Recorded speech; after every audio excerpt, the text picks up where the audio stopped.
Le jour s'est levé, nous sommes mardi et nous sommes surtout très heureux de vous retrouver. Bonjour les amis, merci de regarder BFM, merci de choisir le Loft. Alors hier nous étions ensemble, aujourd'hui encore avec un immense plaisir, en espérant que chacun d'entre vous se porte au mieux de sa forme. Si tel n'est pas le cas, on espère que vous allez être en forme le plus rapidement possible car on a besoin de vous. C'est avec vous que nous allons construire cette nation, cette planète et cette terre-là.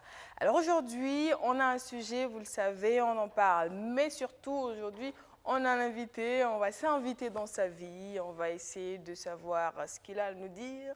Pourquoi pas essayer de savoir ce qu'il n'a pas à nous dire. On va voir si on arrive à lui tirer des verres du nez. En tout cas, en attendant, permettez-moi d'installer celle qui, aujourd'hui, est très assortie à moi. Voilà, il faut croire qu'on s'est donné un code couleur. En tout cas, aujourd'hui, on est de bleu, noir et blanc vêtus. Philippe, comment tu vas? Ça va et toi? Comment tu as su que j'allais m'habiller comme ça? Aucune idée, je ne sais pas. Hein. Télépathie ou je ne sais pas comment on peut dire ça. Bon, voilà. D'accord, c'est bien. Ça, c'est super. Ça augure que du bien. N'est-ce pas? D'hier à aujourd'hui, tu vas bien? Oui, ça va. D'accord. J'ai dormi très tôt hier. Ah. J'ai toujours la voix. Enfin, tu as dormi tôt ou tu t'es réveillé tard? Non, j'ai dormi tôt, je me suis réveillée tard. Ah. Ce qui est bizarre. Bizarre, ok. Oui, dormi tôt, réveillée tard. J'étais épuisée hier, en fait. Hier, après, ici, j'ai enchaîné. C'est vrai que tu as enchaîné après voilà, l'émission. exactement. Donc, c'était pas... Il faut se reposer, c'est important. Oui, j'essaie de rayonner pour le loft. Ben, tu rayonnes naturellement, mais avec le loft, le soleil a des soucis à se faire. Dieu merci alors, c'est bon.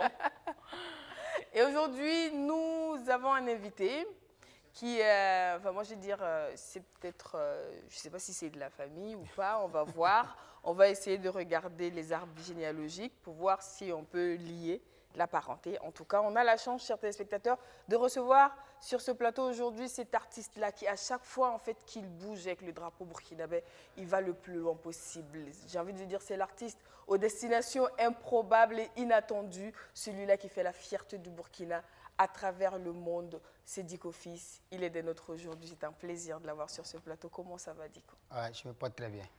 Et les activités? Alhamdulillah, tout se passe bien.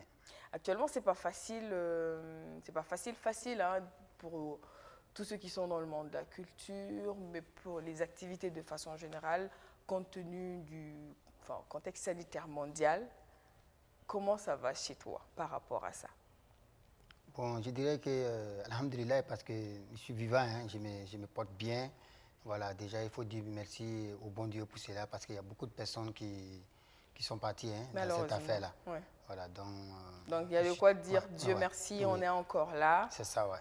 Et lui dire, maintenant, donne-nous la force d'aller plus loin. C'est ça. C'est ça, ouais. Alors, juste à côté de toi, il y a Philippe Diallo. Donc, moi, j'ai envie de savoir.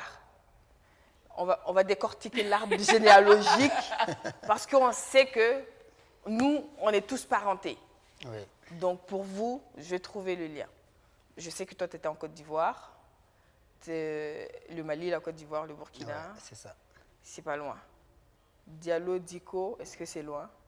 Non, Diallo, Diko, je pense que... Parce que moi, ma mère est Diallo. Pratiquement la même chose. Ça Ma vient. mère est Diallo, donc je pense que c'est Diallo, la petite Diko, maman, en fait. Diallo, Diko, Bari, Boli, Tal, c'est la même famille. D'accord. Et pour la coup, quoi. Ok. Ouais. En tout cas, c'est bon à savoir. Donc, je suis sa maman. Du coup, tu es entre les mains de ta petite maman. Voilà, donc... C'est bon. Donc, on va voir. Tu vas livrer tous tes secrets à ta maman. Ouais. Nous, on va être là en téléspectateur. On regarde cette petite réunion de famille. Il ne pourra pas me refuser ça. Dites-vous tous les secrets. N'hésitez surtout pas. Ah bon? Ça marche, ouais, Et donc, c'est bon? Je peux y aller?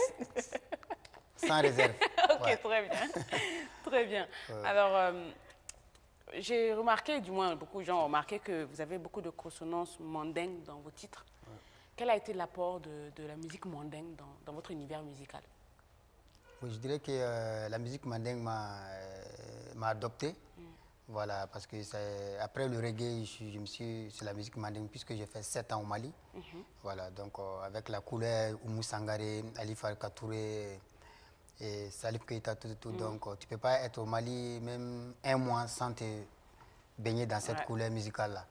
Voilà, donc c'est cette couleur qui m'a beaucoup touché et ça a beaucoup touché, ça s'est beaucoup impliqué dans mon genre musical. Ok, très bien.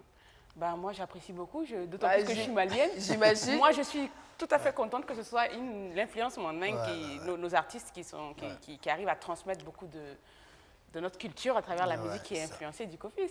Absolument. C'est un mélange. Bah, c'est un brassage c'est tellement beau. Mais est-ce qu'un jour, tu t'es dit, je fais typiquement ça? Est-ce qu'à un moment donné, tu as eu envie de faire purement de la musique mandingue, à un moment donné de ta carrière? Était dans le reggae. Oui, mais moi, je faisais du was, du was musique. C'est comme ça que je l'appelle, du wasolo, qui est la musique du Oumou Sangaré. Oui. Voilà, Oumou Sangaré, les Yoro Diallo, les Kumba Sidibé, ça veut dire qu'ils font de la musique wasolo. C'est de la musique peul, on peut dire, hein, parce que Oumou Sangaré, les peul du wasolo.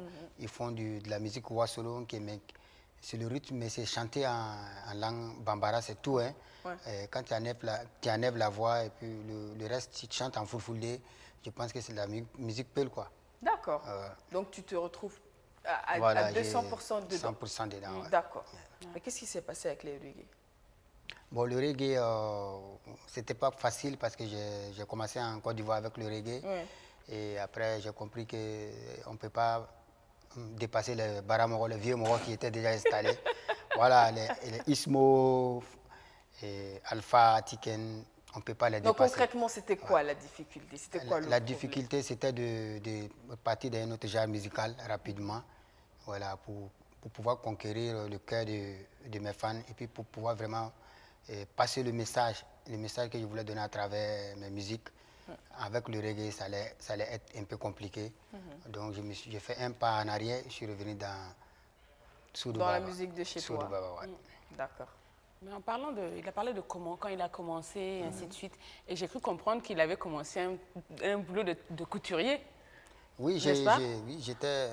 Après le Mali, j'ai fait d'abord l'école coranique au Mali, 7 ans dans le Dougoumakala. Voilà, donc je connais ce qui veut dire les jeunes mendiants qui sont dans la rue là. Je connais très bien leur histoire. Et après ça, quand je suis reparti à Abidjan, chez les parents, et comme ça, je me suis mis dans la couleur de la musique reggae avec Ismaël Ezak. Voilà, donc après, j'ai compris que c'était un peu compliqué. Et puis, ce qui m'a lancé même dans la musique mandingue, c'était avec l'histoire de Oumou Sangaré. Voilà, le mensonge qu'on avait placé sur moi par rapport à l'histoire que tout le monde connaît. Donc, c'est ça qui m'a beaucoup touché. Donc, ma première chanson même était dédiée à ça. Voilà, et puis après, voilà. Mais quel a été le déclic? Parce que c'est très difficile en tant qu'artiste souvent de gagner sa vie, surtout quand tu commences ta carrière au début. Donc, je suppose que vous gagnez vos petits sous en étant un couturier. Donc, qu'est-ce qui a été le déclic même, ce qui vous a poussé à le dire, bon, c'est bon la couture, c'est bon, j'arrête. Je me focalise sur la musique. Bon, moi, la musique, au début, c'était l'amusement pour moi. Hein. Voilà, c'est venu comme ça. C'est Dieu qui me l'a mis la musique parce que je ne sais pas à quel moment c'est venu. Voilà, j'étais comme ça, je chantais comme ça, j'aimais interpréter les chansons des autres artistes. Et j'étais dans ma couture et puis les gens m'ont dit, bon, du coup, quand il y a les karaokés à Abidjan, j'essaie de chanter et puis tout le monde félicite, quoi. Donc je me suis dit, mais pourquoi pas faire une maquette? J'ai fait une maquette, on a commencé à jouer dans les mariages, les soirées à Abidjan. Et puis voilà, un moment, je me suis dit, bon, il faut essayer ta chance. Voilà, il faut essayer ta chance. Donc il faut y aller à fond. Et puis... Ouais, c'est ça. Mais est-ce que j'imagine que ça n'a pas été facile. Mais est-ce qu'il y a des moments où tu as eu envie de faire machine arrière, de laisser tomber la musique? Je pense que ça n'a jamais passé, ça m'a jamais passé en esprit. D'accord. J'ai jamais imaginé une fois que je vais arrêter. Quand je me suis engagé dedans, je me suis dit, bon, voilà, c'est la voie. Parce que je me suis engagé, ce n'était pas l'argent d'abord qui était dans ma tête. Voilà, c'était le message que je pouvais apporter à des personnes à travers la musique facilement. Voilà, c'est ça qui m'a plus poussé. Donc, si c'était affaire d'argent, j'allais... Depuis longtemps. Prendre la tangente. Depuis longtemps. Je pense que beaucoup de jeunes doivent entendre ça. Moi, je me dis, bon, vous avez connu plusieurs difficultés, d'autant plus que vous avez été dans 3 milieux différents, en Côte d'Ivoire, au Mali et au Burkina Faso. Pour les jeunes qui viennent, qui sont intéressés dans ce domaine-là, je crois qu'il serait bien aussi de leur donner quelles sont les difficultés que vous avez eues à traverser réellement. Au reggae, vous avez laissé tomber, mais dans votre nouveau style que vous avez commencé, est-ce que vous avez vraiment des complications, des difficultés par rapport à vous faire connaître ou bien par rapport à faire vendre votre musique? Et quelles sont-elles, s'il y en a, les difficultés? Oui, mais je n'ai pas laissé tomber le reggae. Voilà, dans chaque album, j'ai au moins 2 à 3 titres. Oui, Et d'ailleurs, mon album qui est sorti en 2019, c'était double album. Il y avait un album carrément reggae, 12 titres. Ah, carrément? Ah, bah, Reggae, autant 12 pour moi, titres. Voilà, donc le reggae, je suis toujours dedans. Et en même temps, je dis qu'il n'y a rien qui est facile. Hein. Voilà, il n'y a rien qui est facile dans la vie. Tout le travail que tu fais, ce n'est pas facile. Mais je dis tout le temps à mes frères qu'il faut aimer ce que tu fais d'abord. Voilà. Quand tu n'aimes pas ce que tu fais toi-même, tu ne peux pas réussir dedans. C'est clair. Voilà. Aime ce que tu fais. Moi, Diko, quand je chante, je suis content. Moi-même, je suis content. Parce que tu l'as dit que tu n'es pas là pour l'argent à la base. Tu aimes ça. Quand je joue mon goni, je chante, moi-même, je suis content d'abord. C'est moi-même d'abord. J'ai la chair de poule moi-même à travers mes chansons. Okay. Voilà, donc déjà, je suis sûr qu'une autre personne, j'écoute mes chansons, moi-même, je pleure, tu vois. Ça te touche. Voilà, ça me beaucoup touche de sensibilité. profondément. Oui. Donc, je suis sûr que forcément, ça va toucher d'autres personnes. Donc, si je comprends bien, c'est-à-dire que si tu composes un titre et qu'à la fin, tu l'écoutes et que tu n'aimes pas, il ne sortira pas, c'est ça? Non, moi, je ne compose pas une chanson que je n'aime pas. L'inspiration, et d'ailleurs, moi, je ne m'assois pas pour écrire, je n'écris pas des chansons. D'accord. Voilà, je n'écris pas des chansons. Comment ça se passe? Bon, ça se passe, c'est un don en fait. C'est ce que je dis à des gens, je ne sais pas comment je suis rentré dans la musique, je sais que je suis dedans et c'est le bon Dieu qui m'a mis là-bas. Voilà. Donc, pour dire que je suis assis à la maison en train d'écrire, composer, non, je ne fais pas. Tu fais pas moi, ça? je compose la mélodie. À travers mon goni, je compose la mélodie. Maintenant, avec la mélodie, je me dis quelle chanson, quels sont les textes, quels sont les thèmes que je dois mettre à travers cette chanson-là. D'accord, ok. Mais est-ce que ça veut dire que, supposons qu'on se dise, on sait que Diko, par rapport à son expérience de vie, est très sensible à la situation des enfants dans la rue. Les enfants qui sont en école coranique, les enfants qui sont souvent exploités par les maîtres coraniques et autres. Et qu'on vienne et qu'on te dise, Diko, si tu ne l'avais pas fait, compose une chanson pour ça. Est-ce que tu peux le faire ou si on te commande une chanson, ça ne vient pas facilement? Oui, parce que je dirais que ce n'est pas un problème ça, parce que dans mes chansons, peut-être que dans toute ma carrière, j'ai chanté peut-être 1 à 2 fois seulement des chansons pour les enfants de la rue. Voilà, donc toutes les autres chansons qui sont là, ce ne sont pas des travaux que j'ai, ce ne sont pas des expériences que j'ai vécues dans la vie, mais je les compose facilement. D'accord. Voilà, quand on doit le faire, on le fait.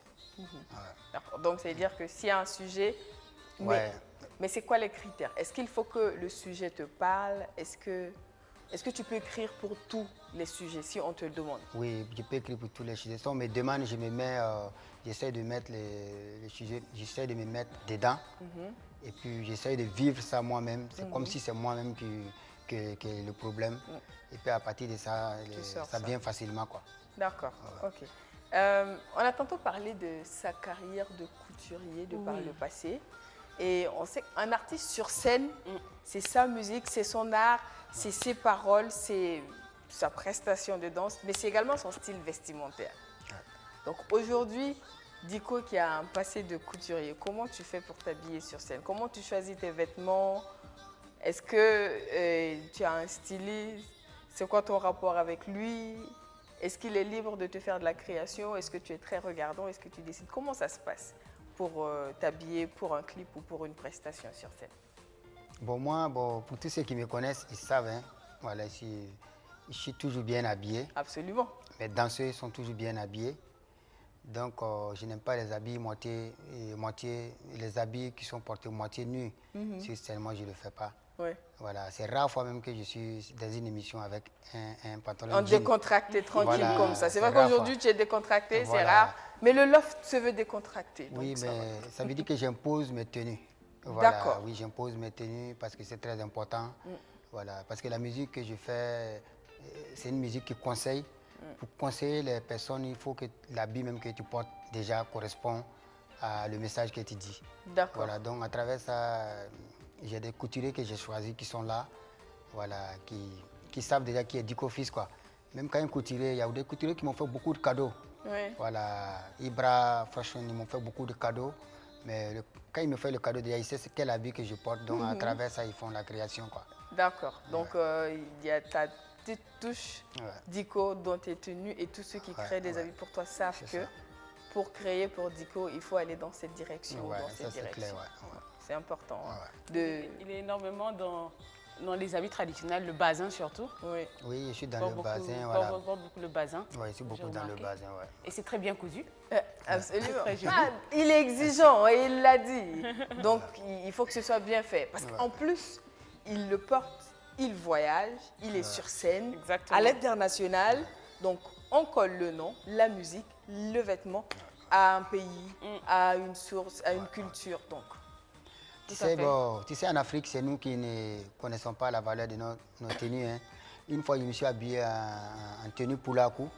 C'est une tenue que je sens en peul carrément. Oui. Voilà, en tout noir, j'ai voyagé. Quand je suis arrivé, je partais en Suisse. Oui. Maintenant, quand on a fait escale à Paris, Charles de Gaulle, mais tout le monde me regardait. Il y a des gens, des blancs, il y a beaucoup de personnes qui ont pris photo avec moi.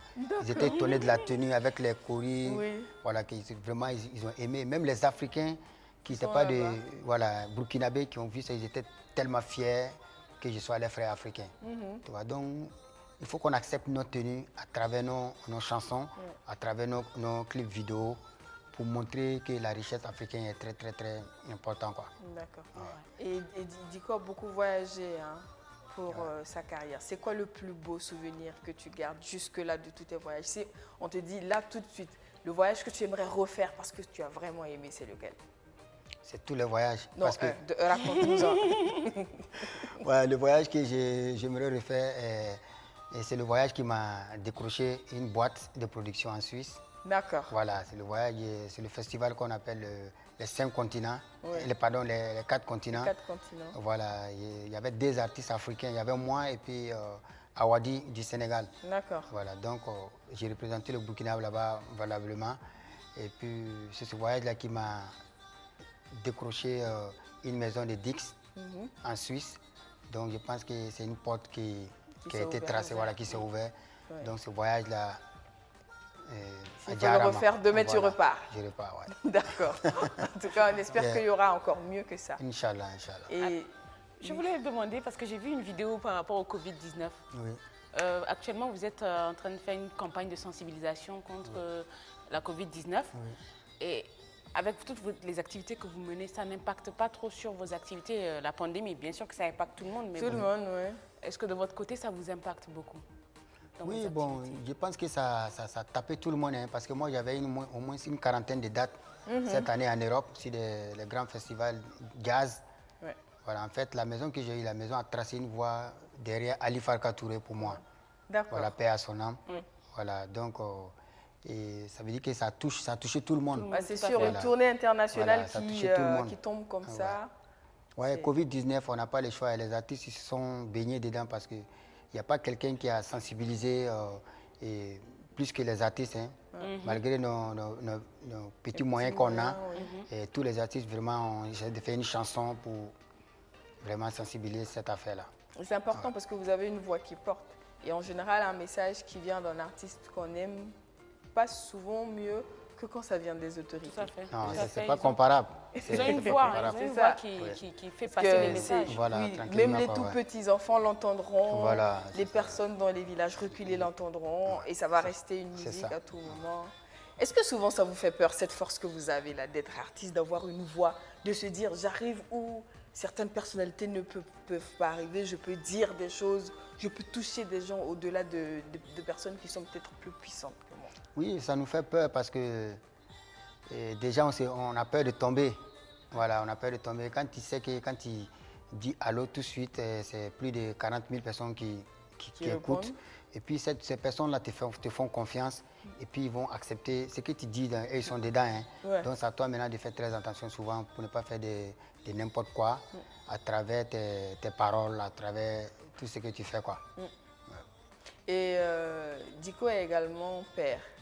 Ouais. Et du coup, moi j'ai envie de savoir quel est ton regard sur la société actuelle, les jeunes de maintenant. Si tu dois faire une analyse, actuellement les gens disent que la jeunesse se porte mal. C'est quoi ton avis en tant qu'éducateur, père, en train justement de préparer la relève? Oui, bon, la jeunesse se porte mal parce qu'il n'y a pas de boulot. D'accord. Voilà, il n'y a pas de boulot, il n'y a pas assez d'entreprises pour que les gens puissent travailler. Et puis aujourd'hui, tu vois, tous les jeunes sont devenus, moi je peux dire 60% des jeunes sont devenus des sirènes. Voilà, tu vois, les jeunes, là, les petits, Au bord de la rue. voilà, ils voient de la rue, les petits 8 ans, 9 ans déjà, ils sont des sirènes.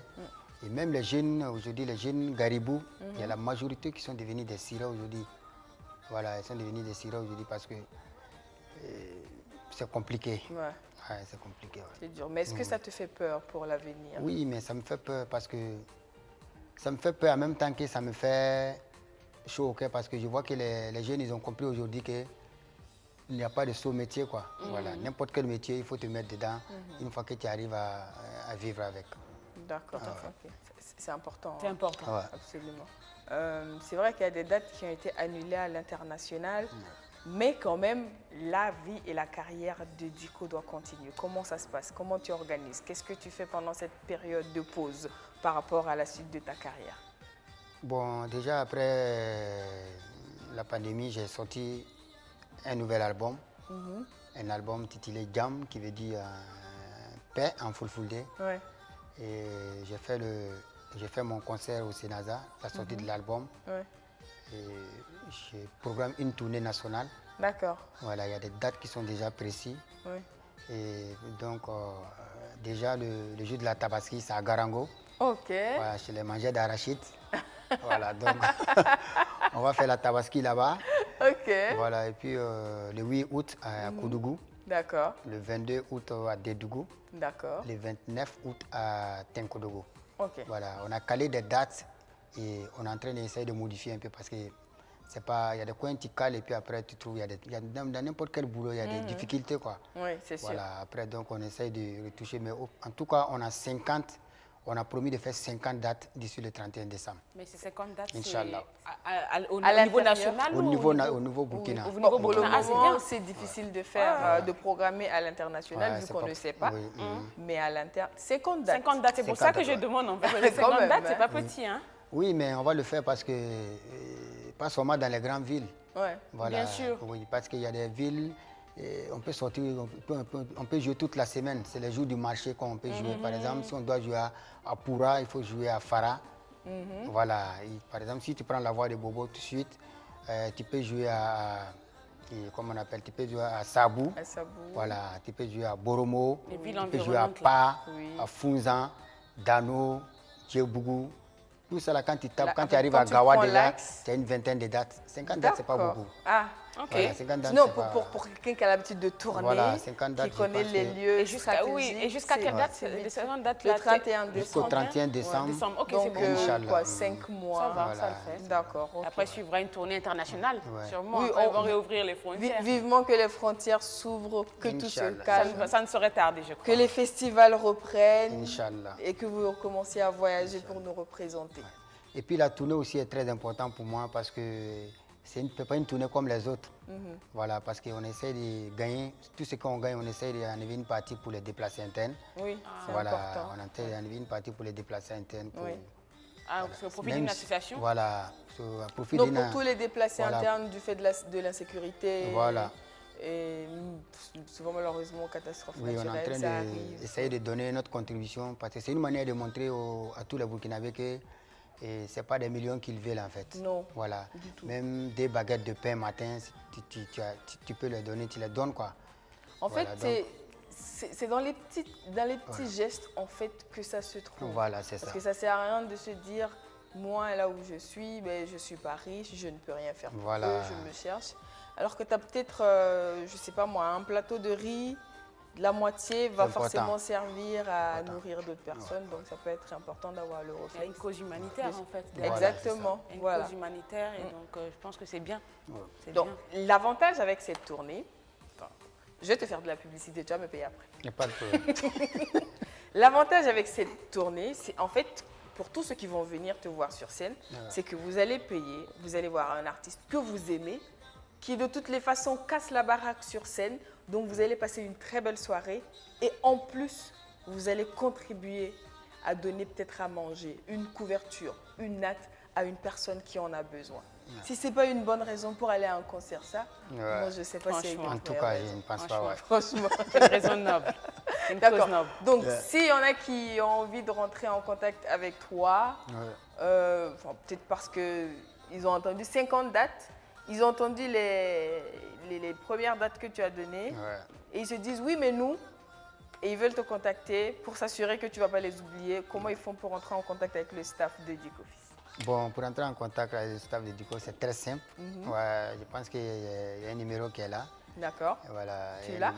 Oui, je pense que j'ai le numéro, c'est le 76. 76. Et voilà, si je me trompe, il y a le manager qui est là qui va m'aider.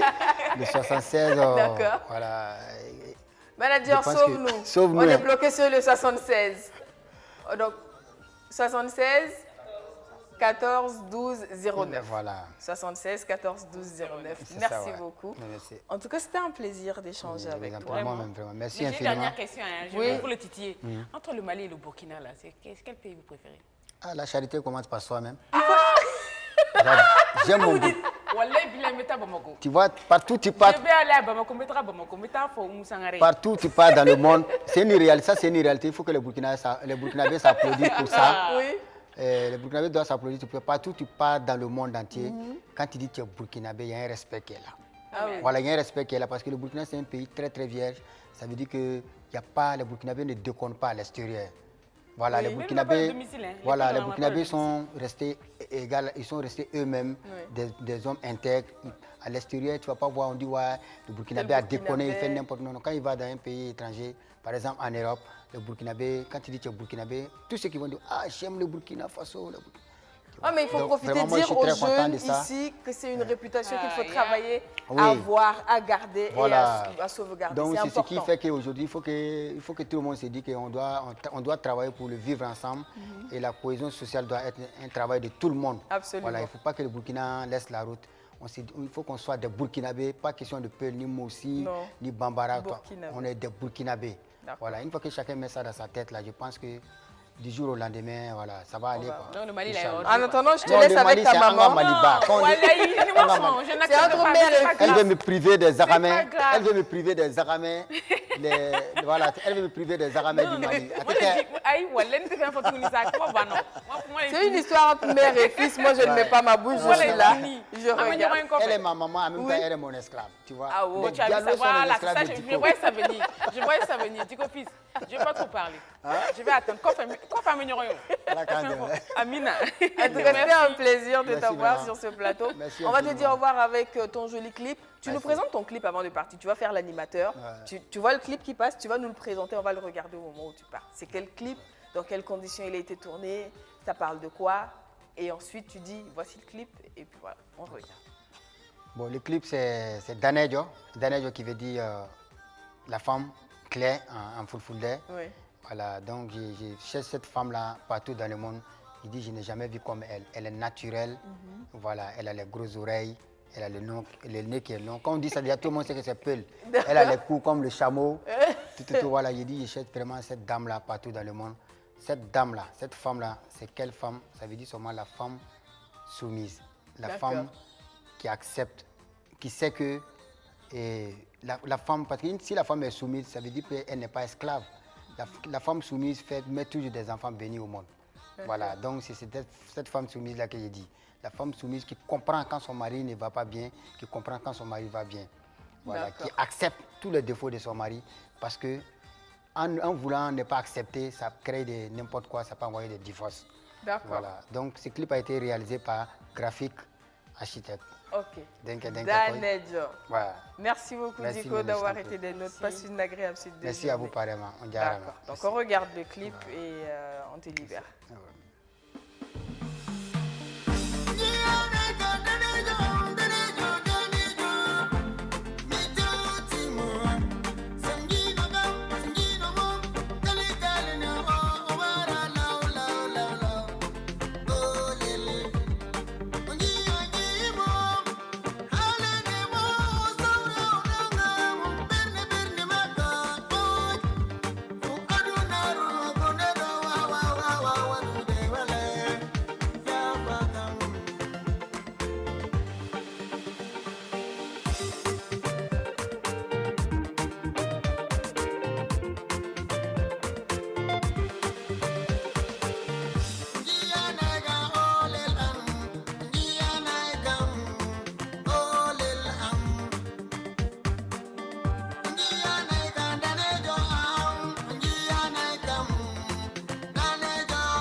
Eh bien, je pense qu'il l'a trouvé hein, dans son clip quand même. Sa jolie femme Peul J'ai oublié de lui dire de la prochaine fois, il chante pour les femmes noires quand même. Oui, hein. oui, Hein? voilà. Ah, Voilà, il faut parce qu'on qu'il lui y a la dise ça. femme, il y a la femme noire également qui Nous, est les belle. noirs là. C'est magnifique. Donc, il chante pour la femme noire. Voilà, tout simplement. Alors aujourd'hui, on est le 21 juillet, hein? Oui. Voilà, c'est la journée mondiale. Ça va? Pardon? Je demande si ça va. Oui, oui, oui, je le sais. Ok. C'est la journée mondiale de la malbouffe. Voilà. Aujourd'hui, on parle alimentation, on parle nourriture. C'est vrai que c'est la journée de la malbouffe où des gens qui sont en temps normal, carrés dans ce qu'ils mangent, s'autorisent des excès une fois dans l'année. Malheureusement, ce qui est un écart exceptionnel pour certains, une fois sur 365 jours, constitue la consommation ordinaire pour beaucoup sur cette planète, raison de beaucoup de maux, de beaucoup de difficultés dans la vie de tous les jours. Et aujourd'hui, on a décidé de parler de malbouffe dans l'autre sens, dans le sens où on a envie de savoir ce qu'il faut manger bien pour être en bonne santé. Et surtout, regarder les conséquences de ce qu'on mange peut nous amener sur le point de vue de la santé. Parce qu'aujourd'hui, on nous fait comprendre que la première cause de mortalité dans le monde est liée à l'alimentation et que chaque année, 11 millions de personnes meurent du fait justement d'une mauvaise alimentation. C'est énorme, c'est dire qu'il faut faire gaffe à ce qui est dans notre assiette. On en parle aujourd'hui. Nous avons des invités, nous avons eu le plaisir. Aujourd'hui, en fait, vous allez découvrir des visages que vous connaissez déjà, que vous avez adoptés, que vous avez appréciés, que vous avez réclamés. Alors, en général, je commence par les femmes, et c'est comme ça. Elles, en fait, c'est une boule pétillante d'énergie, de joie de vivre et de passion de son métier. On l'a déjà reçue sur ce plateau, elle est diététicienne, elle nous avait justement parlé de l'importance de l'alimentation, de quel rôle ça joue dans notre vie, dans notre organisme, dans notre santé. Yasmine Zerbo, on a le plaisir de la voir sur ce plateau aujourd'hui. Comment ça va Yasmine? Stéphanie, je vais très bien, et toi-même? Ça va également, c'était un plaisir de t'avoir encore sur ce plateau. Moi aussi, ça fait longtemps. Absolument, ça fait longtemps. On espère que la maladie à coronavirus ne t'a pas trop affecté, que ça n'a pas trop chamboulé ton quotidien et que la vie poursuit son petit cours. On fait avec. D'accord. En tout cas, c'est un plaisir de t'avoir. Et puis, en face de Yasmine et de moi, et à côté de Philippe, qui n'avait pas eu la chance de le rencontrer la fois où il était là. Donc, c'est un rattrapage parfait aujourd'hui. Nous avons le plaisir d'avoir encore une fois sur ce plateau pour vous, Dada. Aujourd'hui, on ne parle pas yoga, aussi, mais pas dans sa version posture. Parce qu'on va plus s'intéresser à ce qu'on mange. Parce qu'on aime dire un esprit sain dans un corps sain. Et pour que le corps soit sain, il faut bien s'en occuper, il faut bien le nourrir, il ne faut pas le saturer, il ne faut pas lui mettre de l'alimentation impure. Donc on parle de tout ça aujourd'hui. Merci d'être encore une fois sur ce plateau. Merci beaucoup. Comment Merci ça va? beaucoup. Ça va très très bien, ça va? Oui, ça va bien. Et depuis le 21 juin, ça fait un mois. Combien de séances de yoga depuis? Moi, seule, sans coach, 5. Mais, Pas mal, non, c'est bien. Mais c'est pas parfait, c'est pas comme si c'est ça le problème. Ok, Donc, ok. avec c'est coach, 0, j'ai honte de le reconnaître. bien. Ça va venir. Mais ça va venir, Voilà, d'accord. je suis sûr. Et on va initier Philly au yoga. J'avais déjà essayé D'accord, il y a longtemps, mais je ne suis pas allée plus loin. d'accord. On me demandait d'être trop zen. Et moi, je suis hyper chaude, le fait de rester comme ça pendant un bon bout de temps, faire des positions. C'est dur. Je suis trop chaude. Je pense qu'elle devrait venir. Je suis pleine d'énergie, moi. Ok, il faut venir quand même. Nous, on danse, hein. Non seulement on fait des postures, on fait de la danse, on Très chante bien. aussi. Ah, Donc on peut exprimer ton énergie. aussi La danse. notre énergie. La danse. Oui, oui, oui. ça c'est bien ça. Ça sera bien Ça c'est mon expliqué. kiff. Alors, en fait, nos téléspectateurs se diront, on parle de malbouffe, on a une diététicienne, super. Mais qu'est-ce que Dada vient nous dire par rapport à l'alimentation? Il y en a qui se posent certainement la question. Qu'est-ce qu'il fait là? Voilà, qu'est-ce qu'il fait là, en gros? Donc, il faut situer tous ces téléspectateurs-là sur la raison de votre présence par rapport à ce sujet? Bon, mais c'est très simple. Le yoga, c'est la science du bien-être. Oui, Et donc, on essaie de bien s'occuper du corps. oui, Et pour bien s'occuper du corps, une des choses fondamentales, c'est de bien manger. absolument. Donc, les yogis s'intéressent depuis très, très, très longtemps à qu'est-ce que sont les meilleures nourritures, qu'est-ce qu'on devrait sélectionner pour être En en bonne bonne santé. Donc, D'accord. j'espère avoir mon humble Absolument. mot à dire. Absolument, et pas qu'humble le mot. Mais en attendant, justement, quand on a parlé de malbouffe, on s'est dit, c'est vrai que c'est un mot comme ça, que l'on entend, que l'on emploie, mais est-ce qu'on sait vraiment ce qu'il y a dedans? On a posé la question à ceux qui nous regardent, et ils ont donné leurs éléments de réponse. On regarde et on revient.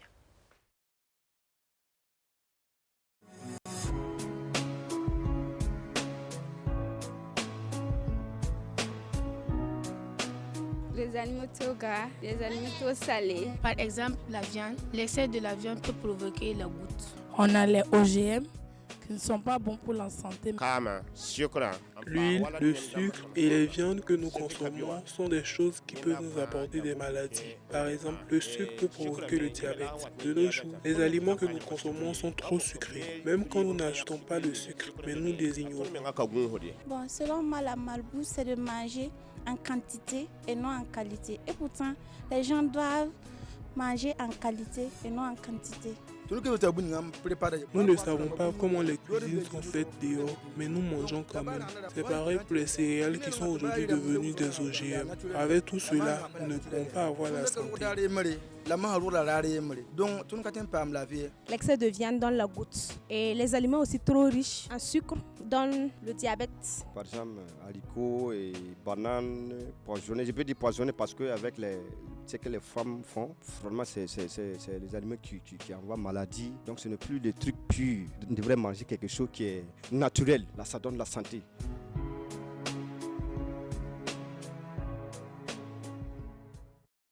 Et bon, on est de retour sur ce plateau. Immédiatement, j'ai envie d'avoir les impressions de Yasmine. Qu'est-ce que ça te fait d'entendre les gens parler? J'ai chaud au cœur. Je suis très contente parce que les Burkinabés arrivent à comprendre Ouais. beaucoup de choses sur l'alimentation. Ils ont beaucoup compris. La plupart des gens ont donné les bonnes réponses. Voilà, ça, je tire vers l'objectif. D'accord. Ton objectif, justement, qui est que l'on se rende compte de l'importance de faire gaffe à ce qui est dans notre assiette, histoire d'être en bonne santé. Une chose, c'est de donner la bonne réponse. Une autre chose, c'est de vraiment pratiquer cela. Depuis, on va situer ça dans le contexte burkinabé. Depuis que vous êtes au Burkina, que vous côtoyez les Burkinabés, est-ce que vous avez le sentiment qu'ils sont conscients que ce qui est dans leur assiette expose leur santé? Moi, je pense que ça évolue très vite. D'accord. Ça évolue très vite. Bon, nous, on va peut-être en parler plus tard, on est aussi végétariens, c'est qu'il y a C'est encore ça. quelque chose Effectivement. d'un peu plus étrange ou extraordinaire. Mais même aujourd'hui, vous voyez, dans ce que l'on a entendu, les gens disent que la viande, ça fait l'excès partie de des viande. choses où on commence à penser que peut-être ce n'est pas aussi bon que ça. Et je ne pense pas que je suis arrivé il y a 12 ans, ce n'est pas quelque chose que j'entendais à Il y a l'époque. 12 ans. Ouais, et j'étais allé dans une école, dans un collège au village, et on avait classifié les aliments, les céréales, les légumes, les viandes. Et j'avais demandé aux élèves quels sont les aliments qui sont bons et mauvais. Et la plupart avaient mis le doigt sur les aliments qui effectivement sont à éviter. Donc je pense que vraiment il y a un éveil de conscience. Ouais. D'accord. Ok. En tout cas, on le sait aujourd'hui que ce que l'on mange peut rendre malade. Et justement, on aurait dû avoir un médecin sur ce plateau avec nous pour nous en parler, mais empêché à la dernière minute. Il a tenu à être des nôtres quand même pour nous donner un petit mot justement sur les problèmes de santé qui peuvent être liés à notre alimentation. Le docteur Kouefi Hassan, premier jumeau, donc il est hépato-gastro-entérologue. Normalement, il est en ligne. Bonjour docteur. Bonjour Stéphanie, Comment vous allez? je vais bien et vous? Ça va, j'ai un petit secret que je vais vendre à la fin de notre communication parce que si vous étiez là, je pense que tout le monde l'aurait vu immédiatement. Ok, Mais on va garder ça pour la fin. il n'y a pas de souci, ça marche. Alors, ça fait vraiment plaisir de vous avoir au téléphone. Idem pour moi. Alors aujourd'hui, on a décidé justement de parler de malbouffe, de quand ce que l'on mange met en danger notre santé. En général, on l'entend. Mais est-ce que vous qui êtes médecin, praticien, est-ce que vous vous rendez compte si les gens ont conscience du danger de ce qui se trouve dans l'assiette ou pas? Bon, pour répondre à la question, je dirais que non en particulier, parce que beaucoup sont ces personnes, alors que vous les recevez en consultation et que vous essayez de mener l'interrogatoire pour voir déjà dans leur habitude alimentaire qu'est-ce qu'ils consomment le plus, on se rend compte qu'ils consomment beaucoup d'aliments qui nuisent beaucoup à leur santé. D'accord. Voilà, donc je peux dire que non. Malheureusement. Alors, donc, mais qu'est-ce qui explique ça? Parce qu'on nous dit souvent, de par le passé, nos papas, nos grands-pères n'étaient pas aussi malades que nous maintenant. Mais maintenant, et communément, les gens le disent, c'est dans notre assiette, c'est ce qu'on mange. Mais pourquoi on mange quand même? Bon, là, maintenant, cette question, si je réponds à ça, peut-être que les gens vont dire, mais lui, il se prend pour qui et tout.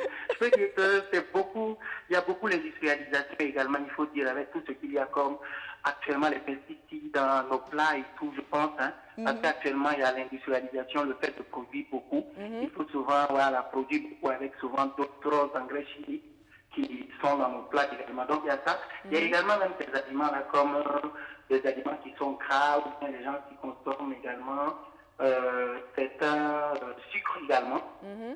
Voilà, en profusion. Il y a également même les personnes également qui n'arrivent pas, parce que avant d'alimentation, il y a aussi savoir comment manger. Parce qu'il y a cette fois lorsque vous prenez les affaires de la vie, vous voyez des personnes qui vendent de la viande ou bien de la ticket la nuit. On va manger ça peut-être vers 23h, 22h, vraiment bien populé. Et à la fin, on se retrouve avec des problèmes de santé. Voilà, donc en gros, on peut dire que souvent c'est nous-mêmes qui cherchons les soucis de santé. Parce que la maladie, souvent, c'est dans l'assiette, on peut dire, comme ce que vous-même vous le dites tout de suite. D'accord. Donc, non seulement il y a ce qu'on mange, mais à quel moment on le mange, comment on le mange et avec quoi on le mange. Tout ça, c'est très important. Effectivement, je pense que si je n'ai pas pris l'émission aussi en cours, je suis en consultation, si vous avez un nutritionniste ou bien peut-être quelqu'un qui est dans le domaine souvent et tout, donc je pense qu'il y a aussi des repas particuliers, il y a quoi manger, parce que les repas du matin et du midi doivent être assez, on peut dire, conséquents. Mais le soir, il y a d'autres qui mangent beaucoup gras et qui mangent conséquemment. Pourtant, le repas du soir, il doit être vraiment assez lourd. Ça permet de bien digérer et d'éviter une prise de poids. Donc c'est ça, parce que toute nourriture commence à un effet. Et cet effet-là, tant qu'on ne fait pas également des efforts pour pouvoir brûler ces calories s'entassent dans le corps et on a les corrélaires de maladies comme l'obésité, cette obésité qui va entraîner d'autres maladies comme le diabète, comme la TH, l'hypertension artérielle et d'autres problèmes aussi. Justement, j'en venais par rapport à tous ces mots qui sont liés à la malbouffe. Donc, vous avez tantôt cité le diabète, l'obésité, souvent on parle d'AVC. Est-ce que les AVC sont liés à l'alimentation? Est-ce qu'on peut avoir une large panoplie des mots liés à l'alimentation pour qu'on se rende vraiment compte? Parce que souvent on a l'impression qu'on le dit, mais que c'est abstrait. Ok. Bon, il faut dire que quand on parle d'AVC, l'AVC, c'est le accident vasculaire cérébral en fait. Oui. Donc ça veut dire qu'on a un problème au niveau des vaisseaux, au niveau du cerveau, et que peut-être un des vaisseaux est touché par exemple par un embol par exemple. Ça veut dire que l'alimentation peut induire cela. Voilà pourquoi lors de notre formation et même la plupart des médecins et des agents de santé, on aime lors de l'interrogatoire demander l'alimentation de la personne. Cela permet de retrouver ces facteurs de risque. Parce que dans les facteurs de risque cardiovasculaire, il y a également l'hypercholestérolémie, tout ce qu'il y a comme aliment qui augmente le taux de graisse dans le corps, on peut dire en termes physiques. Donc, il va de soi que ça, l'AVC peut induire par l'alimentation. Également, quand je disais le diabète, parce que le diabète, il faut dire, c'est pas forcément, comment on le dirait, l'alimentation qui induit ça, mais l'alimentation est un des facteurs également chez les patients diabétiques qui peut être induite également par cette alimentation-là. On va prendre également même les pathologies rhumatismales. Vous voyez, on a des jeunes qui viennent consulter pour des douleurs au niveau des genoux, on fait des examens, on retrouve des arthroses. Pourtant, il va s'en dire que ces arthroses sont souvent dues à une prise de poids assez considérable. Oui. Voilà, il y a ça également. Il y a également d'autres pathologies comme quoi on va citer encore même je vais dire quoi encore, parce que l'obésité est en train de l'hypertension, le diabète, même les AVC. Également, même les problèmes également gastriques comme d'autres. D'aucuns aussi nous contactent souvent lors de mes consultations pour des problèmes de colopathie fonctionnelle. Sûrement, vous en avez entendu parler. Oui. Ça, c'est lié aussi à l'alimentation. Ce qu'on mange, ce qu'on boit et aussi le régime qu'on doit suivre. Parce que manger beaucoup d'aliments qui sont gazogènes, comme l'haricot, le chou, par exemple, ça également, ça peut donner beaucoup de malaise aussi aux personnes. Donc, également, voilà. On entend souvent dire qu'il y a des cancers qui sont liés à notre alimentation. Et il y en a qui disent, oui, avant, on n'avait pas autant de cancers. Est-ce qu'il y a des cancers qui sont liés à ce qu'on met dans notre assiette? On peut dire que, quand je dis, c'est vraiment sur la base d'études en fait, qui peuvent être prouvées. Mais il faut dire que tout ce, comme je vous ai dit tantôt, toute maladie, la plupart des maladies qu'on a souvent se trouvent dans les assiettes, on peut dire. Parce que lorsqu'on mange sainement, on n'a pas, il y a des espèces comme la viande par exemple. Quelqu'un consomme beaucoup de viande, on peut dire beaucoup de viande permanemment. Il peut arriver que ça effet de conséquence également, il peut se retrouver également avec un problème du tube digestif, comme peut-être une gastrite ou autre chose. Il peut avoir cela et par effet de conséquence, si l'évolution est au long cours, ça veut dire pendant de très longues années, il peut arriver que lorsque la personne, on dépiste par exemple le cancer, quand on essaie de voir dans les facteurs de risque, maintenant par exemple quand je parlais de la viande fumée par l'huile et souvent on récupère, cette même huile-là peut être utilisée plusieurs fois, ça produit ce qu'on appelle certains des éléments également qui entraînent souvent ces cancers-là. Donc bien sûr, ça peut entraîner ça. D'accord, ok. En tout cas, on a pas mal d'exemples. Vous êtes en consultation, votre temps est super précieux. On ne va pas vous garder plus longtemps en ligne. Okay. En tout cas, merci beaucoup pour le temps, pour les infos. Et on profite de votre présence pour passer un bonjour à votre frère, qui est un de mes artistes préférés, Fouch Alpha. Merci beaucoup. Donc, on vous souhaite de passer une bonne journée de consultation et meilleure santé à tous vos patients. Merci beaucoup. Bonne journée à vous. Merci beaucoup, docteur. Merci. Et on revient ici, on l'a entendu très clairement, ça ne souffre d'aucun débat. En réalité, la maladie est dans son coin, et nous sommes dans le nôtre, et c'est nous qui marchons pour aller, pour soulever cette maladie, la mettre sur nous et ensuite dire que nous sommes malades. J'ai vu Yasmine acquiescer à plusieurs reprises, oui, effectivement, oui, il y a telle maladie et tout ça. Toi qui es diététicienne, donc, en général, moi j'ai envie de dire, toi tu soignes par l'assiette. Ah oui. Toi qui soignes par l'assiette. Est-ce qu'aujourd'hui, il y a des gens qui volontairement, sans être malades, viennent vers toi pour dire « j'ai envie de bien manger, j'ai envie de prendre le problème à la base, je ne veux pas attendre d'être malade avant d'eux ». Ou est-ce que c'est une fois malade qu'on vient vers toi pour se dire « ah mais non, il faut que je fasse attention à ci, sinon ça me donne ça ». C'est quoi? Qu'est-ce qui se passe? C'est quoi le scénario avec toi? Qu'est-ce que je veux dire? Avec les gens de l'extérieur, l'Occident, quand je les croise peut-être dans l'avion, oui, beaucoup me disent, quand je dis je suis diététicienne, ils disent waouh, quelles sont les maladies, quels sont les aliments qui peuvent m'aider à lutter contre les maladies? Mais au Burkina, non. Ils attendent d'être malades avant de venir vers moi. Malheureusement. Malheureusement. Et moi, mon objectif, c'est la prévention. Oui. Je ne vise pas le court terme, mais je vise le long terme. Il y a des malades ambulants qui sont malades, qui ne savent pas. Voilà. Comme le disait le docteur, vous avez posé une question aux médecins, est-ce que les maladies cardiovasculaires sont liées à la maladie? Effectivement. À force de manger beaucoup d'aliments gras et sucrés, il y a une accumulation de graisse au niveau des artères qui peut boucher les artères et qui peuvent à la longue péter, amener un AVC. Donc, clairement... Et je le dis toujours, il n'y a pas de mauvais aliments, mais un mauvais usage. On peut manger tout, mais c'est la quantité. D'accord. Et la qualité aussi quand même? Oui, la qualité. Oui. C'est-à-dire on mange tout, la quantité et la qualité. D'accord. Et tu peux manger du malbouffe, mais n'oublie pas d'aller au sport. Ok. Il faut évacuer ce qui est rentré. Évacuer. Il y a des gens qui n'évacuent pas. Ils ne font que manger et ils restent sédentaires. C'est grave. On mange, mais on va dépenser. D'accord. Ok. Est-ce que chez les yogis, le choix de l'alimentation, c'est lié juste au bien-être? C'est pour prévenir des maladies ou c'est juste pour donner de l'énergie au corps? Bon, en fait, tout ça est lié. Hein.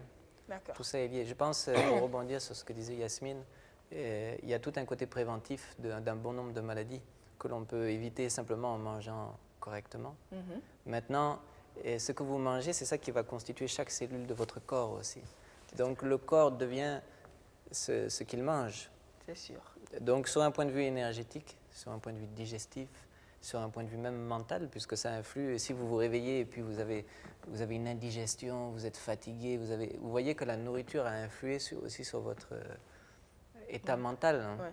Donc tout ça joue beaucoup sur le bien-être. La nourriture est très importante. D'accord. Est très importante. Et on voit, je pense que dans le passé, la nourriture était plus régulée, était plus naturelle, parce que les gens étaient dans les campagnes, déjà ils faisaient de l'exercice physique, et puis ils mangeaient ce qui était sous la main, donc c'était de la nourriture locale. Ça n'a pas attendu pendant des jours et des jours dans des marchés aussi.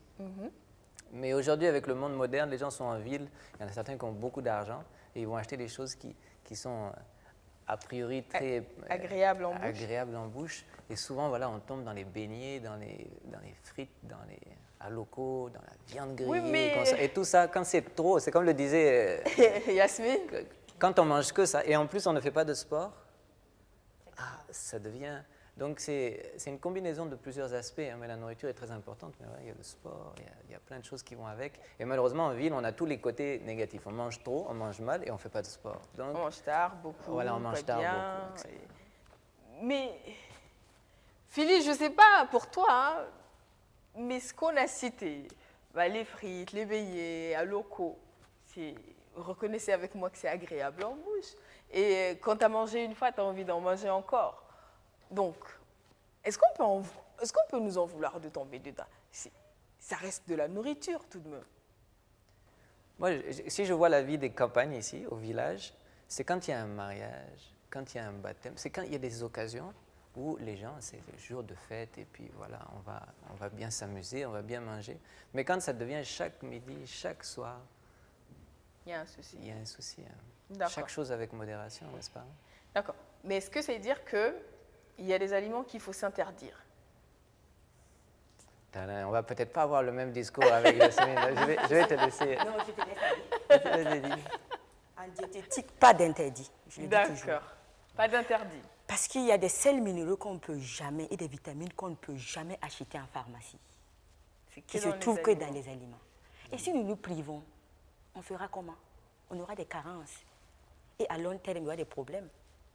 Selon moi, dans ma stratégie, je dis toujours à mes patients, il vous faut une éducation nutritionnelle. Si je vous éduque, réapprendre à manger, je vous montre les aliments. C'est-à-dire, tu sais, les gens qui ont eu la chance de me rencontrer en consultation, eux au moins, ils connaissent les aliments hypercaloriques, hypocaloriques.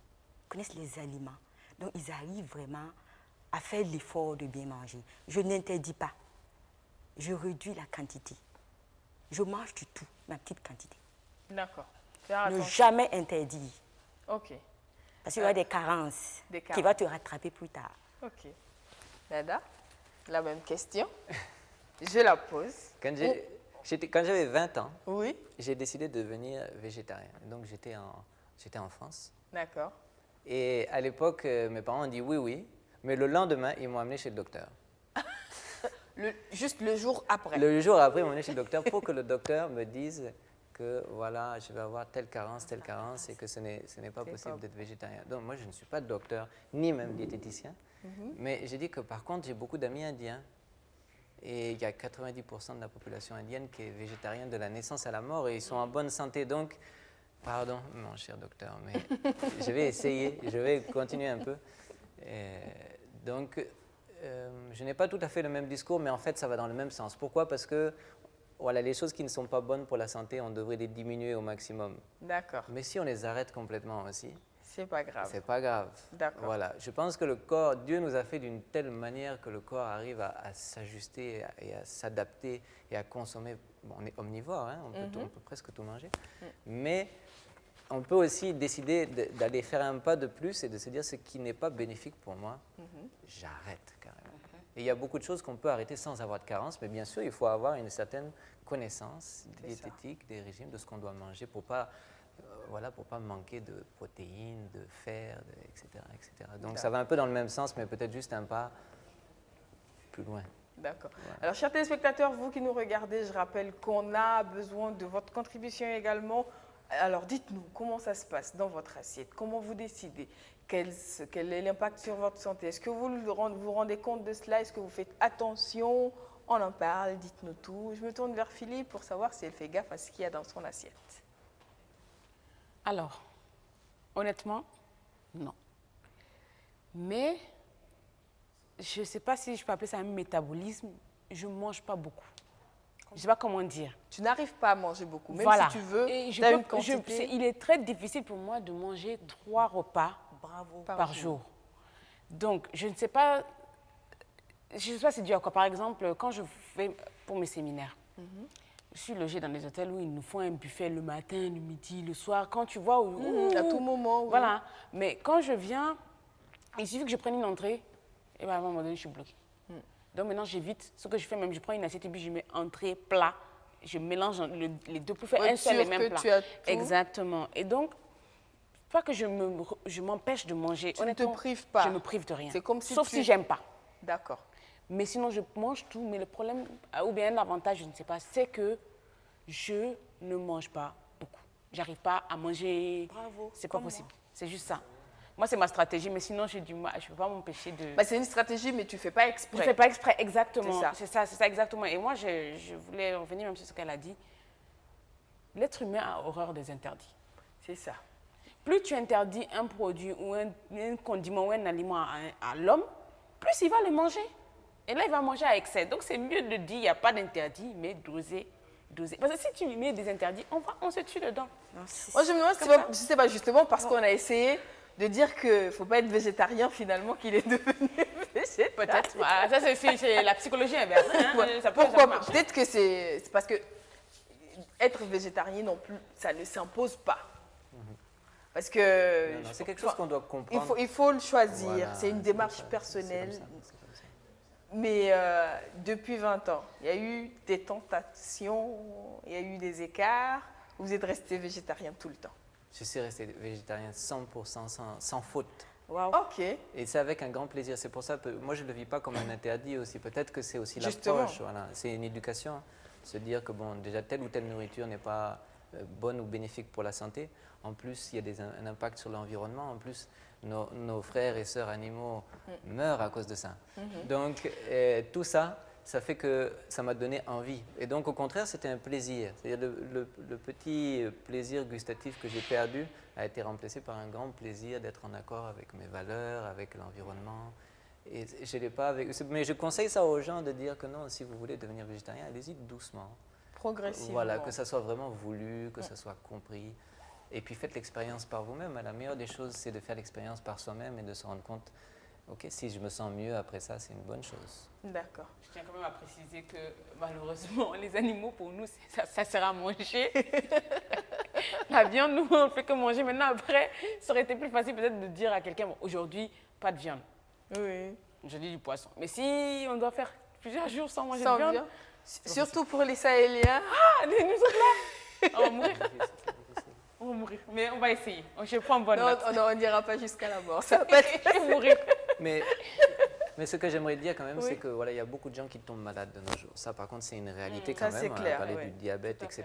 Et que quand ces gens-là vont aller voir un docteur, on va leur dire... En ce moment, ça devient des interdits. On va leur dire d'arrêter. Donc, c'est quand même des choses qui ne sont pas bénéfiques. C'est vrai. Pour la santé. Ouais. Quand on est jeune, tant que tout va bien, tout va bien. Mais un jour, si vous êtes malade, en tout cas, on va vous conseiller ça autant les yogis que les diététiciens, que les docteurs vont tous vous dire, ah, l'huile, il faut faire attention, la viande, il faut faire attention, il faut manger plus de salade, plus de légumes, plus de fruits, attention à ne pas manger trop le soir. Donc, c'est quand même des avis qui se recoupent, qui sont, je pense qu'on peut dire que ce sont des avis scientifiques.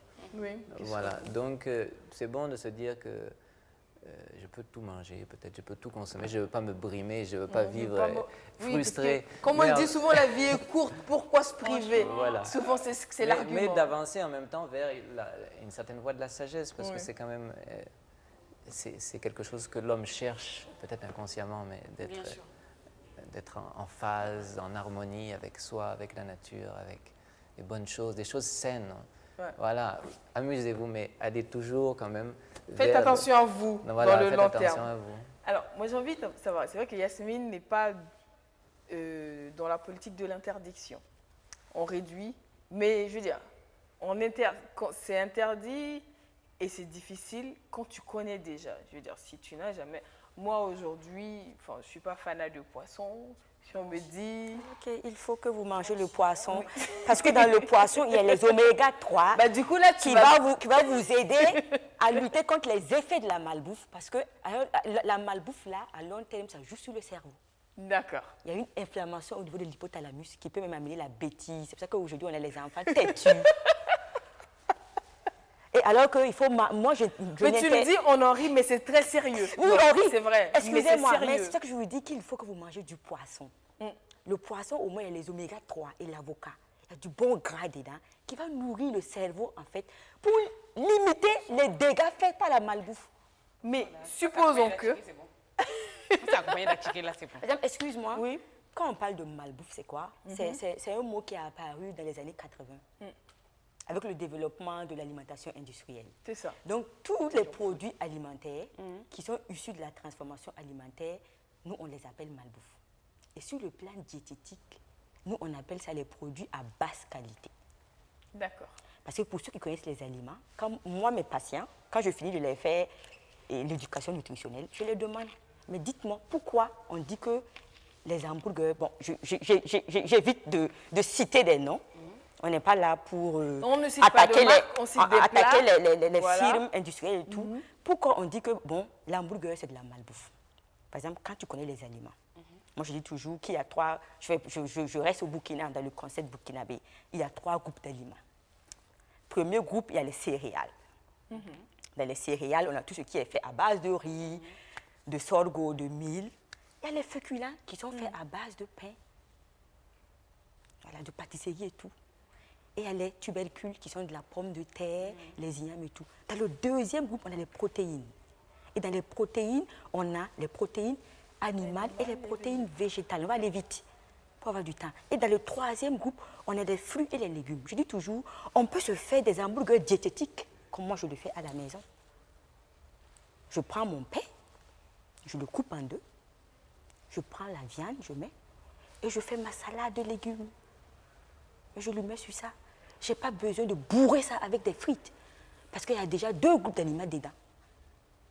Le pain et les frites, c'est dans le premier groupe déjà. Donc c'est hyper calorique. Donc ça ne sert à rien d'ajouter des frites au pain. Au pain. On peut se faire des hamburgers diététiques, des shawarma diététiques avec beaucoup de légumes, comme les végétariens. On peut se faire une pizza. Moi, je fais des pizzas chez moi à la maison avec des légumes. Ça pizza végétarienne. Oui, diététique, j'aime les légumes. Moi, j'aime les fruits et les légumes. Je ne mange pas trop. Dieu m'a aidé. Parce que, en fait, c'est pas facile d'avoir une vie saine. Excusez-moi. Voilà. Merci. Je suis diététicienne, je suis pragmatique, je suis réaliste, je suis authentique. C'est-à-dire, c'est pas facile d'avoir une vie saine. Et c'est pas facile. Moi, il y a des jours, c'est le cerveau qui commande. Il y a des jours où je veux aller à l'excès pour me sentir bien. Il y a des jours où je m'ennuie, je veux grignoter, je veux prendre du chocolat, je veux mettre quoi. Très bien, le yoga. Vous savez, moi, j'étais très impulsive. C'est le yoga qui m'a aidée à avoir la maîtrise de soi.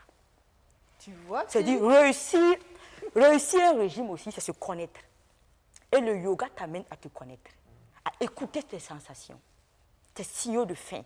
C'est-à-dire que la manière dont tu te concentres, tu arrives à te connaître. Par exemple, moi, excusez-moi, je ne mange pas n'importe comment. Tu peux venir avec mon repas préféré devant moi, je ne vais pas manger parce que j'ai dompté mon corps. Je mange quand c'est nécessaire. Je ne mange pas n'importe comment. Donc, Dieu m'a aidé. Donc, j'invite les gens vraiment à essayer le yoga. Surtout pour ceux qui veulent perdre du poids. En fait, ça t'amène à écouter ton corps. Il faut se connaître. Pour perdre du poids aussi, il faut se connaître. Ça, c'est sûr. Et quand tu fais le yoga, tu apprends le respect de soi. Et dans le respect de soi, il y a 3 éléments. Quand tu t'estimes, quand tu t'aimes, tu contrôles tes pensées. Quand tu te respectes, tu ne mets pas du n'importe quoi dans ta bouche. Parce que le ventre n'est pas une poubelle. Et quand tu te respectes, tu as une bonne hygiène de vie. Je me disais qu'il allait... Et le yoga, il enferme tout. Moi, je respecte ma personne, je m'aime. Il y a de tout dedans pour excusez-moi, je m'aime. Oui, et c'est important. Je n'ai pas besoin que les gens m'aiment parce que je m'aime déjà. Et mon mari le sait, je peux lui préparer du n'importe quoi, mais moi-même, je ne touche pas. S'il demande, il me connaît. Tu vois qu'il est en train de regarder l'émission et je ne suis pas bête. Je lui dis, mais jusqu'à je me suis fait des ennemis parce que vous savez pourquoi? Étant que diététicienne, je ne mange pas du n'importe quoi. Donc, arrivé à un mariage, Je n'ai pas mangé ce qu'il y avait, mais les gens m'ont critiqué jusqu'à aujourd'hui. Ils ont boudé avec moi. Parce que non, c'était au temps de janvier, il n'y avait que des haricots verts. La veille, j'avais préparé des haricots verts. J'arrive au mariage, il y avait de l'haricot vert et du riz. Mais non, j'ai bu que de l'eau. Mais ils ont critiqué derrière moi. Mais justement, ça, c'est un aspect quand même que tu abordes qui est très important. Dans nos sociétés, souvent, c'est difficile de dire non. Moi, je dis non. Dans certaines situations. Parce que souvent, justement, ce n'est pas tout le monde qui arrive à assumer les conséquences du non. Parce que, dans ce cas de figure, c'était un mariage, on peut dire qu'il y a beaucoup de personnes. Mais supposons que ce soit une petite famille qui l'invite, qui a envie de lui faire plaisir. Madame se met en quatre.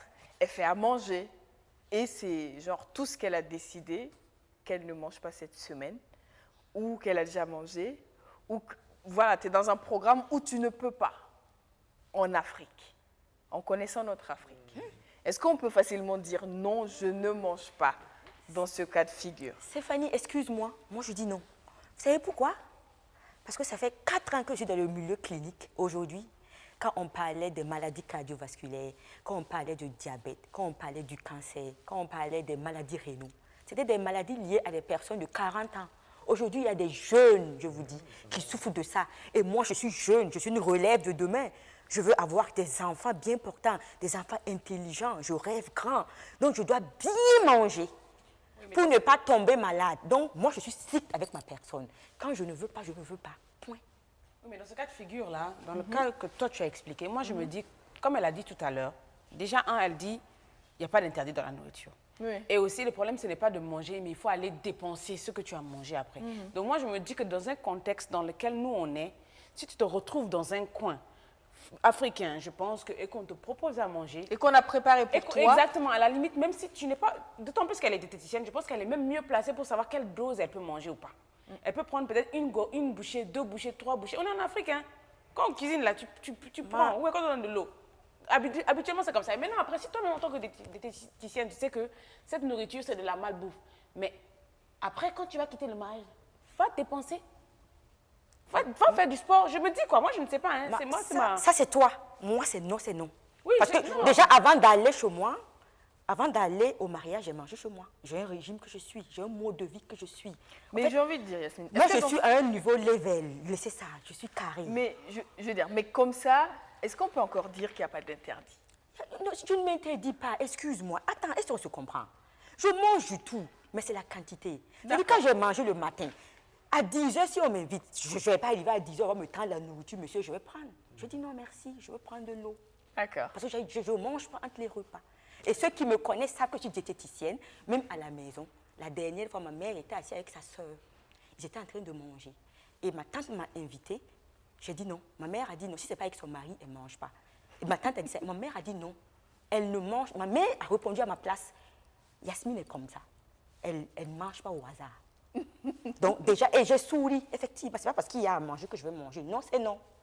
Oui, je comprends parfaitement, mais comme elle a parlé d'un cas de donc, figure... Ça, c'est l'Afrique. Je suis africaine. Oui, bien sûr, bien sûr. Mais non, c'est non. En fait, je pense que ce que vous dites, sûrement que c'est votre avis, que c'est votre façon de faire. Oui. Ce dont je suis d'accord. Mais elle a parlé d'un cas de figure où il faut tenir compte du contexte dans lequel on mais vit. après, je me dis que Maintenant, c'est des chacun, choix. Et voilà, c'est des chacun choisit son choix. Voilà, Exactement. Même si je vais aller Exactement. le dépenser après, ce n'est pas grave. Moi, je fais le sport tout le temps. Je ne m'interdis pas, je mange du tout. Mais je ne mange pas n'importe comment. D'accord. Je mange du tout, mais je ne mange pas n'importe comment. Point. Et ça, c'est sûr que c'est une discipline de vie. Une discipline très de vie, très d'hygiène qui est de vie. difficile à atteindre. Voilà. Je veux dire, tu as toujours été comme ça ou il t'a fallu un parcours pour arriver là? Il a fallu un parcours de ça. Parce que quand j'ai vu des maladies chroniques à l'hôpital, quand j'ai vu des enfants, des bébés diabétiques, où souvent je suis obligée de pleurer en faisant le régime, pour ne pas montrer ma faiblesse, ma sensibilité. Quand j'ai vu qu'il y a des gens qui sont exposés à des gènes génétiques, mais qui ne font pas attention. Quand j'ai vu des jeunes couchés en néphro, état hémodialysé, où on a fait l'enquête alimentaire et on s'est rendu compte que c'est lié à des problèmes alimentaires, je ne m'amuse pas avec mon assiette, avec tout ce que je mange, parce que moi, je rêve grand. Et en tant que diététicienne, partout où je dois arriver, on doit dire waouh. Ce n'est pas pour me vanter. Même quand j'arrive en clinique, j'ai dit, Yasmine, tu as encore maigri. Je suis fière. Et je dis, Seigneur, quand je me lève le matin, je dis, Seigneur, aide-moi. Faut pas que mes petits emmerdeurs là vont venir gâter la forme là. Et même mon mari, quand il est là, il dit, que mes emmerdeurs vont venir gâter la forme. Je fais l'effort. Ça, je ne vais pas vous mentir. Mon mari, je lui prépare la malbouffe, mais je ne touche pas. Il me connaît. Je dis non. Je m'assois, je le regarde, il mange, mais moi, je ne touche pas. C'est une bonne hygiène de vie, c'est un choix de vie. C'est un choix, c'est un parcours. Et je vous invite vraiment à ceux vraiment qui ne peuvent pas faire l'effort de manger sainement. Tout seul, s'il vous plaît, faites le yoga. Ça va vous apprendre à connaître votre corps. Et quand tu connais ton corps, tu t'écoutes, tu ne manges pas du n'importe quoi. Ça. Et j'invite les gens, même si tu manges de la malbouffe, va dépenser. Et quand je dis de faire le sport, je ne dis pas d'aller en salle de gym, non. On marche, on fait le vélo. Moi, je suis diététicienne, mais c'est rare de... Effectivement. En fait, il faut pas se mettre des limites en se disant, j'ai pas les moyens. Tu peux sortir pour faire la marche. Ma chérie, je suis diététicienne, mais moi, j'ai envie, oui. Je voulais dire quelque chose par rapport à ça, parce que c'est un sujet récurrent. Il y a beaucoup de gens qui ont maintenant la conscience que je préfère manger ceci, je préfère manger cela. Et chez eux, ils le font. Maintenant, quand ils sortent, ça devient un problème. Donc moi, déjà, je voudrais féliciter Stéphanie pour faire ce genre d'émission, parce que petit à petit, c'est la conscience collective qui va changer. Et je crois que, j'espère, je souhaite, j'encourage à ce que dans les mariages, etc., il y ait aussi des plats sains. Oui. Voilà. On peut s'amuser, voilà. Donc déjà, ça, c'est une première chose. Et deuxièmement, il y en a qui pensent que lorsque je vais manger sain, lorsque je vais être végétarien en l'occurrence, je reviens avec mon végétarisme, et ma vie va être triste. C'est-à-dire ce que je mange, c'est pas bon. On se dit que c'est fade, ça n'a pas de goût, c'est pas bon. On se dit qu'on va brouter de l'herbe ou quelque chose comme ça. Effectivement. Alors que non, il y a moyen de manger sain et que ce soit très très bon. Donc ça aussi, c'est une éducation à donner aux gens, de dire que non, c'est pas parce que vous allez manger de la nourriture saine que la nourriture va être triste et que vous allez manger... Non. Difficilement. Non. On peut faire de la nourriture saine extrêmement succulente. Donc vous allez être content, les papilles gustatives vont être heureuses, mentalement vous allez être bien, la digestion va être bien, et c'est ça qu'on veut. On ne veut pas des gens frustrés. C'est sûr que le moment du repas est censé être un moment agréable. J'ai envie de savoir, quand vous dites « je suis végétarien », comment les gens le reçoivent? mais ça change un peu. Ça change, ce n'est plus comme ça. Ça change. D'accord. Mais souvent, c'est d'abord comme ça. Les gens disent « qu'est-ce que vous mangez ?» Oui, c'est exactement. Comme si les non-végétariens mangent que de la viande. Il n'y a plus rien. Non, en fait, ça ne change pas tellement. Si vous prenez tout ce que vous mangez, vous enlevez seulement la viande, il n'y aura pas beaucoup de carences. Il faudra faire un peu attention et vous verrez que ça n'a pas tellement changé à vos habitudes. En fait, on mange 90% de ce qu'on mange, c'est de la nourriture. Stéphanie, je voulais ajouter un apport. Je pars sur Facebook et on revient parce qu'on a eu pas mal de messages. Amado Ouedraogo, alors, qui nous dit « Bonjour mes princesses, pour le thème, c'est vrai qu'il faut manger qualitativement, mais de nos jours, il manque des produits de qualité sur le marché à prix accessible. De plus, ceux qui mangent dans les restaurants sont plus nombreux du fait de la pauvreté et des situations pas faciles. Donc, pas de contrôle qualité. Pire, il y a des travaux qui nécessitent plus de calories, ce qui explique la malbouffe de certains. Le mieux serait de faire plus d'efforts pour préparer et manger tant que c'est possible. Merci et bon vent. Sabah Sanata, salut. Bon, de nos jours, avec la pauvreté, c'est la nutrition quantitative qui compte plus que la nutrition qualitative, ce qui est une malnutrition. Bah, c'est sûr, mais il faut penser que quand on est malade, ensuite, il va quand même falloir dépenser, pauvre ou pas. Donc, pourquoi ne pas essayer de ne pas être malade? Alors, Aboubakar Moubarak Ouedraogo, bonjour tout le monde, toute la bande du Loft. De mon point de vue, manger devient dangereux pour la santé dans la mesure où il y a non-respect des heures de manger. Par exemple, manger à des heures tardives qui provoquent la maldigestion des aliments. En plus, il y a l'abus de la nourriture. Par exemple, manger la même nourriture tous les jours, etc. Merci et bonne suite de programme à vous. Stéphane Caboret, bonjour mes stars, surtout Stéphanie, ma reine. Alors, moi, je pense que ce n'est pas manger trop le problème, mais les industries qui nous proposent des produits malsains, comme les chocolats pour les enfants, qui est fortement sucré, dont, pour moi, manger n'est pas dangereux, mais c'est ce qu'on... je n'arrive pas à lire la suite. Bon, ce qui est sûr, il y a une maladie quelque part liée à la malbouffe. On se comprend. Quel résumé. Voilà. Souvent, il faut savoir faire, voilà. Olive Zungrana, coucou, je vous souhaite une fructueuse émission. Bisous, mielleux à vous, trop de love. Bah, merci beaucoup, Olive. Alors, bon, ce prénom-là, en fait, j'arrive jamais à le lire, mais il sait que je n'arrive pas à le lire. Donc, Zanès, bonjour la télé, pourquoi la malbouffe? Vous aviez bien fait d'aborder cette thématique parce qu'elle est fréquente de nos jours avec les différents plats importés. Aujourd'hui, les gens mangent beaucoup plus ce qui plaît à la bouche, ce qui plaît au corps, que ce qui plaît au corps et à la santé. Il n'est pas rare de voir quelqu'un avec une assiette pleine de poissons, de viande, alors que ces deux ne font pas bonne équipe. Des exemples comme ça sont nombreux. Il faut que notre alimentation soit qualitative et non quantitative si nous voulons éviter beaucoup de maladies. Bonne suite à vous. Bah, merci beaucoup. Mamadou Zagré, donc, qui dit « Pour que ton manger devienne un danger, dépend de toi.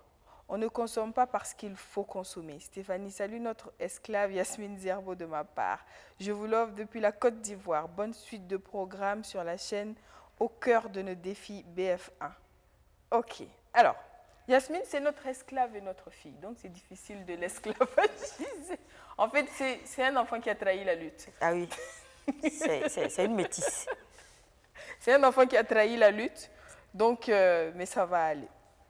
Siméon Dayamba, bonjour Stéphanie et les invités. C'est bon de manger qualitativement, mais ce qui fait que d'autres n'arrivent pas, c'est les moyens. Il faut noter qu'il y a des gens aussi qui ont des moyens et qui ne savent pas manger en qualité, mais en quantité.